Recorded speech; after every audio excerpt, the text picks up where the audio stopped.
James Darkness Festival, and I'm joined with Xandria. How are you guys doing? I'm very good, thank you. Excellent, excellent. Yeah.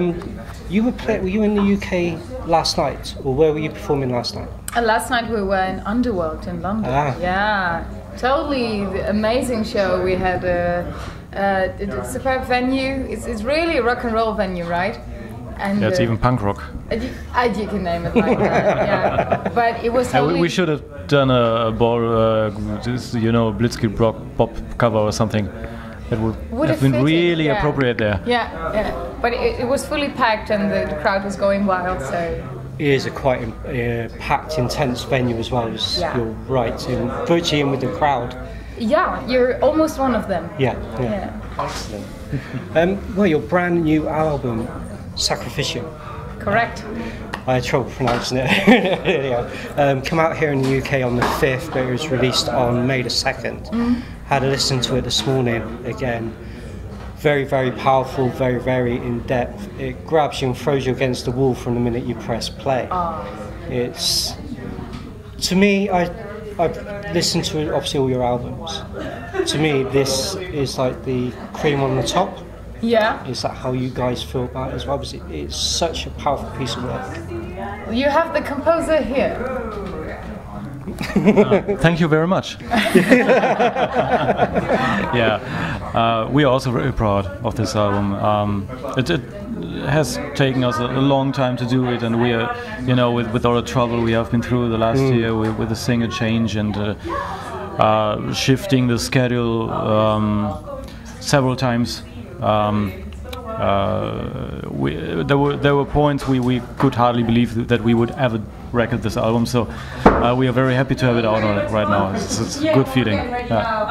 Including the artwork as well, because one of the things which always draws you into what is going to be a powerful album is the concept, the drawings, or what takes place on the album cover itself.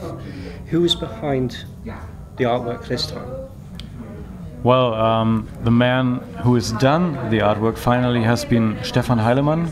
His nickname is Heile. He's from southern Germany. Yeah. And he's done also artworks for Epica and Camelot and many other bands. So he's quite big name in the scene right now, I think. And he also did a great job on the Never World's Ends album. So we thought hire him again. And the initial idea for the artwork is from us, but he was the one working it out and put a lot of own input into it, own ideas. He is really a great guy to work with. We also did the photo shootings with him, everything concerning the artwork. Brilliant. Sometimes that's the thing that a band will give an artist a song or two to work with, and then they have to run wild with it. And then obviously, like you said, you give what you wanted. And then obviously that was produced. So how long did it actually, was it quite a long process, or is Stefan quite a fast, when he gets into his when it gets going, is the finished product there instantly, or was it a little bit to and fro?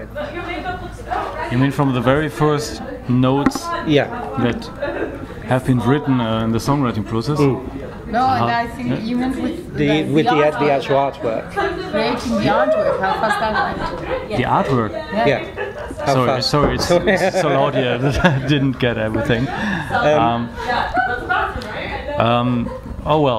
I think he started work on it in late summer, but I'm not quite sure anymore. Do you know it?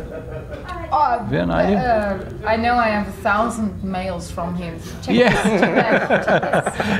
We just check our mailbox and see where the first emails with exchanging the ideas and doing brainstorming have been. I think it was a late summer last year. Yeah. But he's quite quick. When you have an idea and all agree on an idea, and he's really quite quick in realizing it. He's a real magician when it comes to doing what he does, of course. The artwork, working with Photoshop, and wow. But I remember the first cover he came up we didn't really like. So we did some further brainstorming on it, and then this idea with the Phoenix came up. It was first it was another bird, but as our manager called it, the duck. We were not that happy with it, and maybe I just didn't get what we really wanted in the first place. So we needed a little more communication, and then everyone was on the line, and so then it really worked out the way we because it was always supposed to look like a phoenix, but for starters it didn't. Quack, quack. And plus, if you think the phoenix is quite fitting, especially what you guys have as a band have been through in the last year. The phoenix is always a symbol of the rising. The guys, of course. Rising from the flames. So. Yes, we knew that this interpretation would come up, but it was not the initial idea. Yeah. The initial idea is very much connected to the title track, to Sacrificium, to the song itself, because it's about sacrificing yourself for an ideal, for the people you love. Yeah. The very moment that you are really risking your life for something or someone, or then you know you're giving your life away. And looking at the news, all the people all over the world, they're fighting against suppression and dictatorships and wars. And that was really something when I thought, like, how do you feel in such a situation, and what would I do? Would I also go to that place in the city where they all meet and demonstrate against the dictator and risking their lives for it? Because when the tanks are come rolling, you don't know how you feel. Would I also go out there on the streets? This is a question I found very interesting. Yeah. So that was the idea to start writing the lyrics for this song, and I found this a very strong topic. And the phoenix is connected in a way to it that it symbolizes the ideals the people are fighting for, that when you die for it, you get burned, so to say, and the ideals you have been fighting for are rising from these ashes of you. This is the picture I had in mind. Excellent. Okay, let's go on that question. Would you go out and stand shoulder to shoulder with everyone else to defeat a government or make your voice heard? Would it be a yes or no? I think it's very hard to say if you're in a safe situation like we all are here in Western Europe. We are so privileged. We are really privileged. That's it. And that was also something coming to my mind. But there are so many people in the world and so many countries where the situation is quite different. It's not safe, where people have to fight for freedom and for their right to just say what they want to say, and we just don't know how it feels if this was taken away from us. But I think I had some situations in my life where I just felt so treated unfair in a way. And I always remember me being a rebel in such situations, like in school. Some teachers really hated me. And so I would like to say I would do it, but of course we cannot know. And that is the interesting question of it. It's not that I would that I'm writing this song and saying, oh, I would go there and fighting for for the ideals I have, or for what for the ideals that are that are said as being the good ideals to fight for. I am the example for you right now. So do as I do. I'm not that kind of guy who writes a song like this. It was just, I just don't know. And that's what the song is about in a way. I'm trying to get into this mental situation, to try to explore how one feels then.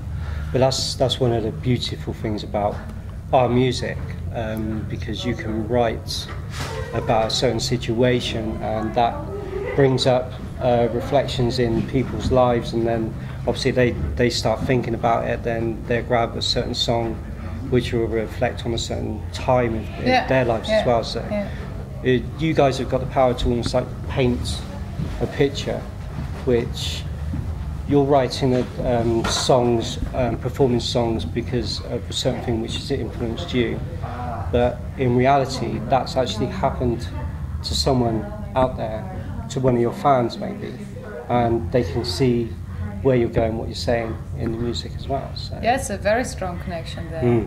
Yeah. Of course, and people will interpret it in their own way, because it doesn't always have to be the war. Yeah. It can be a small detail, a personal detail, some argument in the family, and people will interpret the song as they will to their own personal situation. Yeah. And that's the connection right there that we have with the fans, and that's really strong. It's amazing, yeah. Yeah, it doesn't have to be that dramatic or Hollywood blockbuster like be a war or something. It's just the strong picture that is created in that song. But that's right. It can happen every day. Also to us here. Like this morning? No, I mean, I mean having a car accident. Yeah. Very severe, and people are heavily injured. And which we didn't have this morning. No, not like that. But something like this, and then and you have been causing this accident, and will you just go and help the people, or will you just escape? So police won't sue you for this. I know that people do that. Yeah. And I can understand it. And this is a situation that can happen every day here. And then this is a question that that is there then. It has to be answered. Yeah, that's it. Yeah. So where are you guys off to after today? Well, home. That's also really nice to regain some energy. After that, we have quite some dates to tour in Germany, and we also have a metal festival in Pilsen. Then we, of course, have a few summer festivals, and then we have a big US tour together with Delane and Sonata Arctica. Very nice. Yeah, we will be touring the US and Canada 6 weeks in September and October. And there's many more to come after that, but not yet released, so I can't tell you anything. Got it. Would you guys, if you could, obviously you Xandria has been around since 1994, so you said you're off to Canada and US later on this year, and there's Germany and Europe, all the brilliant places which you guys have seen and toured. If you could pick one particular venue or arena anywhere in the world and have almost like today, Dames of Darkness, where would it be? I would say let's organize a female-fronted metal festival cruise. We did the 70,000 tons festival this year in January, the end of January, and I love that. Oh, but I loved so much the fact that I could see bands like Carcass and Satyricon, and they were not female-fronted. No, they're not. No, but hey, if I could organize my dream festival, that would be it. Go to the Caribbean and just with all the colleague singers, friend singers, of course, have them all there for one big party / festival / holiday by the pool. Oh, that's it. Excellent. Well, guys, thank you so much for taking time out and chat with us. You're welcome. Good luck for the rest of the tours in 2014. The album, like I said, is absolutely phenomenal. I love it. Thank you. Really looking forward to seeing you perform tonight, and hopefully, fingers crossed, we might actually get to see you in the UK on a full tour. Now that would be nice. Well, that would be nice, yeah. I'm in. Brilliant. Thank you so much. Thank you, sir. Thank you. Cheers.